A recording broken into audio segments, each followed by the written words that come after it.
Mummy કિચનમાં તમારું સ્વાગત છે। આજે આપણે રીંગણા મેથી અને બટાકાનું શાક બનાવવાના છે। તેના માટે મેથી લીધી છે, રીંગણા લીધા છે અને બટાકા લીધા છે। હવે તે આપણે સમારી નાખીએ।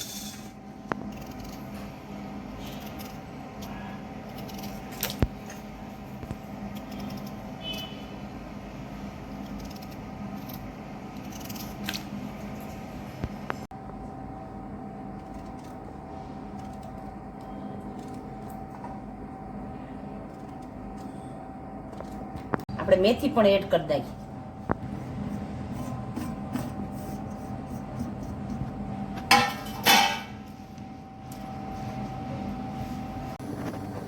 હવે રીંગણા મેથી વઘારવા માટે આપણે તેલ મૂકી દઈએ।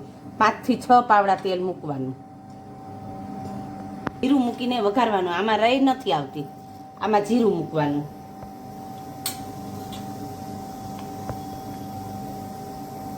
અને મસાલો અને હિંગ મૂકીને આપણે વઘારી નાખીએ।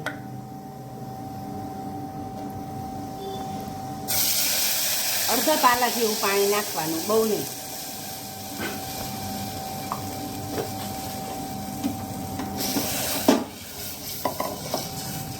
બધું શાક એડ કરી દઈએ।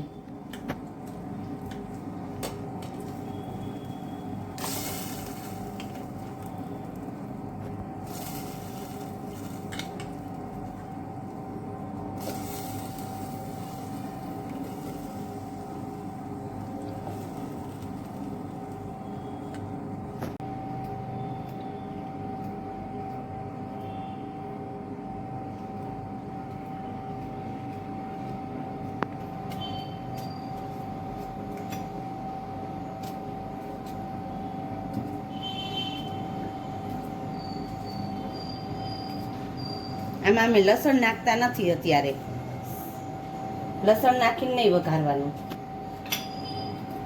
આદુ ટમેટું ઈ જ તે।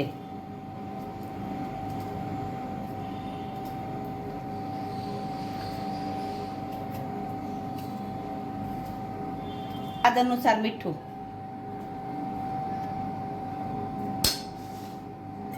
અડધી ચમચી ભરીને હળદર,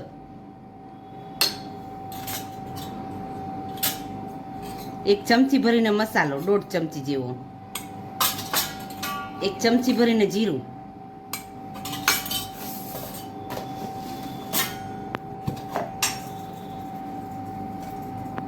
થોડોક ગોળ। અમારે દાળ શાકમાં ગોળ નાખવાની ટેવ બધાયને, એટલે ગોળ નાખવાનો।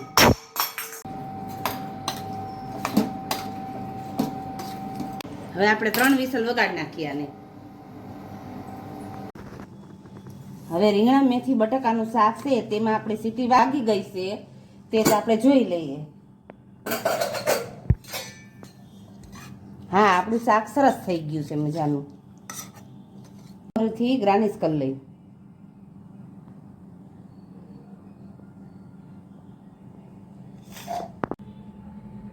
આપણે રીંગણા મેથી બટાકાનું શાક આપણું તૈયાર થઈ ગયું છે। જો તમને અમારી રેસીપી પસંદ આવી હોય તો અમારી ચેનલને તમે સબસ્ક્રાઈબ કરજો।